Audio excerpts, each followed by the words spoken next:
sit down, grab yourself a cup of tea, because today me and you are gonna fix your family food routine. Now, when I say the word fix, I don't mean that we are gonna map out this amazing, long-winded, sophisticated routine that we can't keep up with. This is not what I'm about. If you've ever watched anything that I've done, you'll know that I am just an average, normal mum.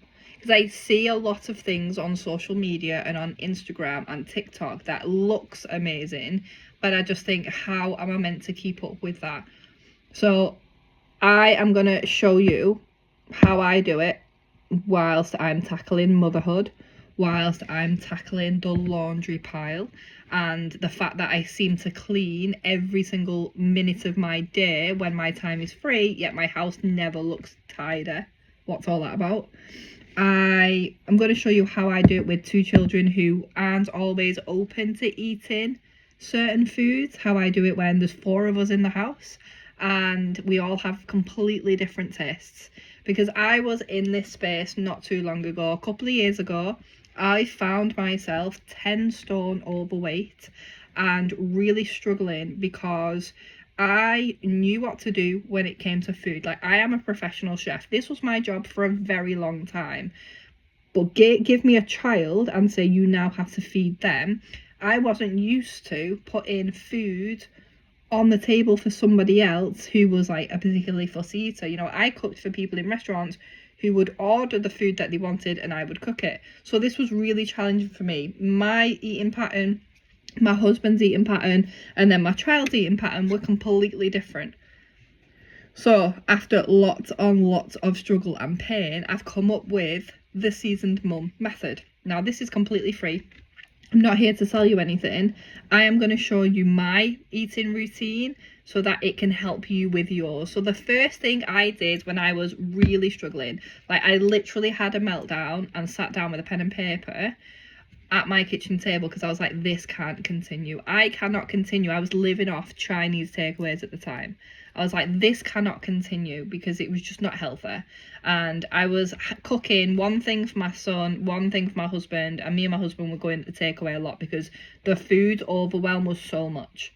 But then it got expensive, and then I was like, okay, now I'm going to be stressing about food overwhelm and the fact that I've got no money because my Chinese takeaway seems to have it all. I don't even like Chinese anymore because I ate so much of it back in the day. So what I did was I got pen and paper. So I want you to do this with me. You might have to pause this video, that's fine. This isn't going to be perfect at the end and we might have to tweak it, but this will help you get started and on your way. So the first thing I did was I got a pen and paper, sat down at the kitchen table, and I wrote down all the foods that I actually like to eat. That is it. That is it. Because there's nothing worse than trying all these amazing Instagram recipes and these amazing TikTok recipes if your kids aren't going to eat them. So like I wrote down 5 to 10 things that I like to eat. I got my husband to write the same thing down, and then I got my children to write the same thing down. Like my youngest was like 1 or 2 at the time, so I just wrote it down for her.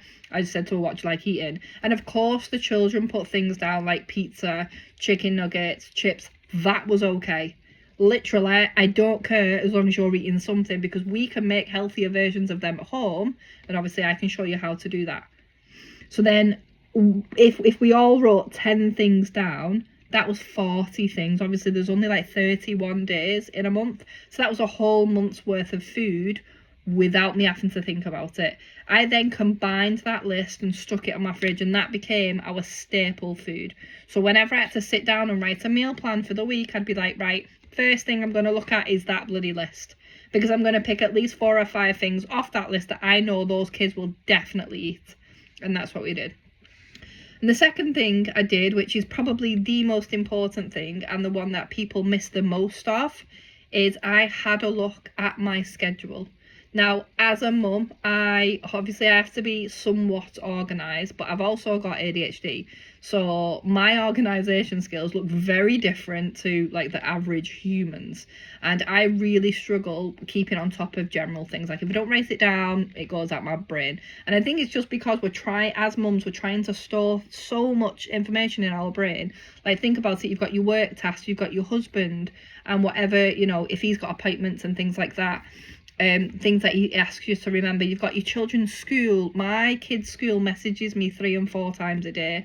They're both at different schools now as well, so that volume's only increased. So I was just overwhelmed, and I had my own stuff going on, my own appointments, you know, gym or whatever it was, and it was just getting a bit too much. So I literally decided, right, I'm going to do a schedule. And I just wrote down everything that I had to do that day. I didn't write down all the little nitty tasks, but the big things, like things I couldn't move, like the school run. Can't move that. That is, I wish I could. I wish the kids were in 9 till 5, but they're not.